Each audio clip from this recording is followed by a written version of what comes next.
factions, and Athens is your quintessential Hellenic faction. For generals, you can bring Thorax Hoplites. Hoplites with good armor. They are disciplined, of course, like most of the civilized troops are, and they have just decent stats all over. Good holding units. Your Hippias can be a bit of a problem to use with their low melee defense, but they are good on the charge, 57 charge bonus, sort of high mid-tier shock cavalry. They can stop chariots fairly effectively, but chariots is not a main concern of Athens with all of their good spear infantry. So they also have the elite picked hoplites, very good, extremely tanky, good armor, melee defense, good melee attack. And their weapon damage is 30, they have pretty decent armor piercing, so these guys can do well. Expert charge defense, and remember that the hoplite wall is going to, and this goes for all of your units, the hoplite wall is going to increase both your melee attack and your weapon damage against infantry by a factor of, not by a factor, but by 5. So they're going to have 35 weapon damage, which puts them on line with swords, and they're going to have a melee attack of 37 in melee. Now what you want to do when you charge in hoplites, and this goes for all the factions, is that you want to charge in, wait for 20 or 30 seconds, and then activate your hoplite wall to take advantage of the increased melee defense and shield strength. You also want to brace when you're up against elephants, chariots and cavalry. So you have thorax swords, which are pretty decent mid-tier sword units that have decent, just all around decent stats. They have the shield wall, which is going to allow them to hold longer, so you can charge them in, use the shield wall, and they can do well against a lot of other enemy infantry. But your main strength lies in the spear infantry. You have cheap militia hoplites with good morale and good abilities to take on enemy cavalry, very good for guarding your flanks. Overall, a bargain for their price. You have the light hoplites. These guys don't see a lot of use in the game. They have lower morale than your militia hoplites. Slightly higher health and armor. They are medium spear infantry, so they can be good for supporting flanks and cavalry fights, but they are overshadowed by the Thuria spears that have higher morale, higher armor. They have a pretty decent charge bonus actually, low melee attack, but their bonus versus large is 20, and they have the ability to go into square. They also throw 120 times 5 javelins, so Thuria spears are very good cost-effective units. Then we get to a special unit for Athens, the Thureos hoplites, and they are so named because of the Thureos shield. So they don't have the Hoplon shield, they have the Thureos shield.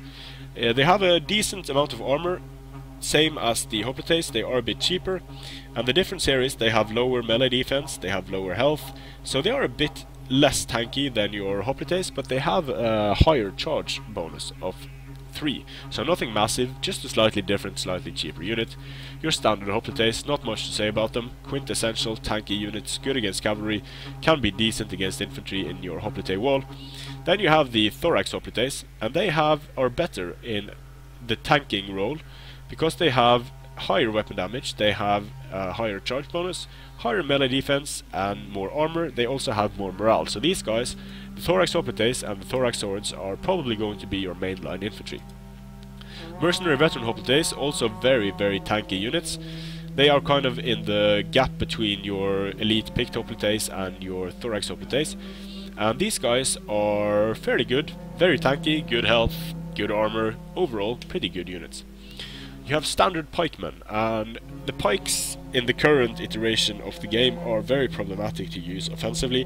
Defensively, they can be useful to make a screen for your skirmishers or to push enemy infantry back, but very hard to use effectively, and their shields don't protect them well against missiles. So although they have 65 armor, their shields are only going to block, I think it's 20 or 30% of incoming missiles.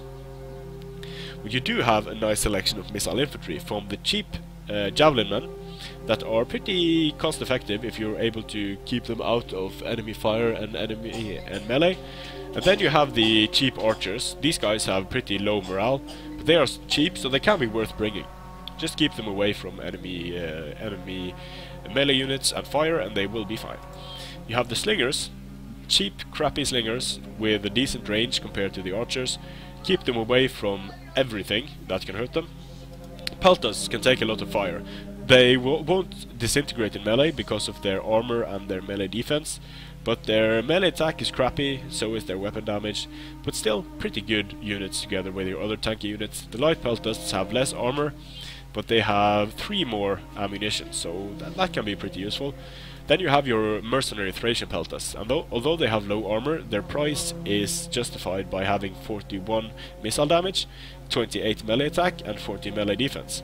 They also have 35 weapon damage, so these are kind of dual-purpose light infantry and javelin men. The best archers in the game, mercenary Cretan archers. 40 missile damage, heavy shot, whistling, fire arrows. They also have 40 armor, which is going to allow them to take some missile fire, and 30 of that is on their bodies and 10 is on their shields. So this is pretty good for being an archer unit.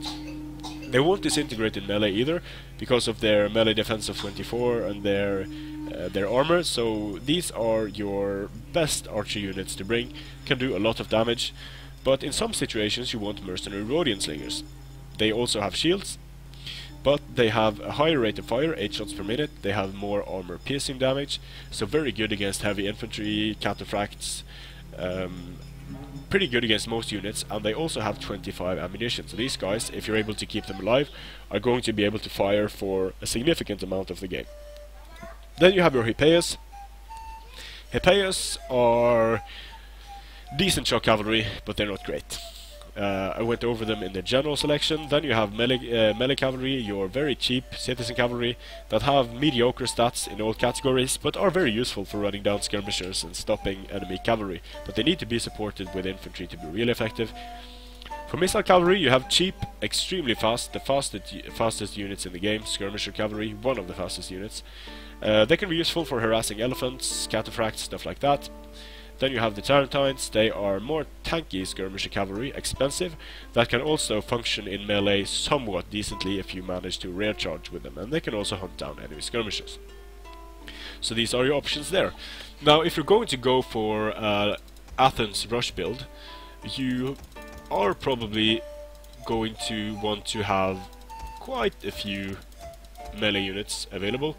So you can go for 6 thorax hoplites, 6 thorax swords, and this is going to be a mid-tier rush army. You can go for 4 citizen cavalry, for example, and now you have some money left if you want to use it on some cheap skirmishing capabilities. But in a rush build, it might not really be necessary or advisable to bring that. So you can take out, let's say you take out a unit of your thorax hoplites, then you can bring some 3 units of thoreos, which can be very useful. You can even take out a unit of thorax swords, although I probably wouldn't have done that. Then you can go for a type of setup like this. So it's going to be a bit difficult to rush with Athens, but it can be done.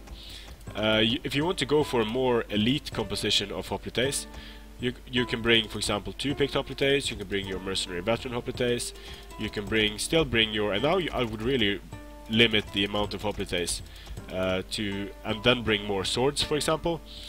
You can bring some cheap citizen cavalry to support on flanks. You can also bring some of your Hippeus, or if you're just going to bring 1 Hippeus, you can bring additional citizen cavalry, and then you can support your flanks with militia hoplites, for example. But again, very hard to use Athens, or not very hard, but it can be challenging to use Athens in a rushing fashion, because a lot of factions simply do it better than Athens does. So another strategy that can be used, if you're going up against a chariot, for example, you can bring this very heavy Hippeus Lancer to kind of guard your melee line. You can go for a solid line of pikemen, then you can go for your thorax swords. You can go for citizen cavalry if you want, and if we take out the Hippeus, that's going to allow us more funds to spend on some elite skirmishers. Or if you just want to spam skirmishers, you can go for a lot more of these, for example, these archers, for example. Now you have a lot of funds to use for archers. You can still bring your Hippeus if you take away one of the archers. Some people like to go for 2 Tarentines and 2 of these guys, and less of your thorax swords, for example, so that you can afford some mercenary Rhodians, but you still need to take out something. So if you're going for more balanced type of pike build, so this will be a more balanced type of Athens build, you can go for your mercenary Rhodians. You can go for your, you can take in the thorax swords, and then you can have some more hoplites to support the flanks and such. So Athens can be a pretty nice faction, and I'm not going to go into detail about which factions each faction counters, because that's something you kind of have to figure out a bit for yourself to see what suits your playstyle and such. But Athens can be pretty nice against a number of factions. So thanks for watching, and I'll see you again on the battlefield.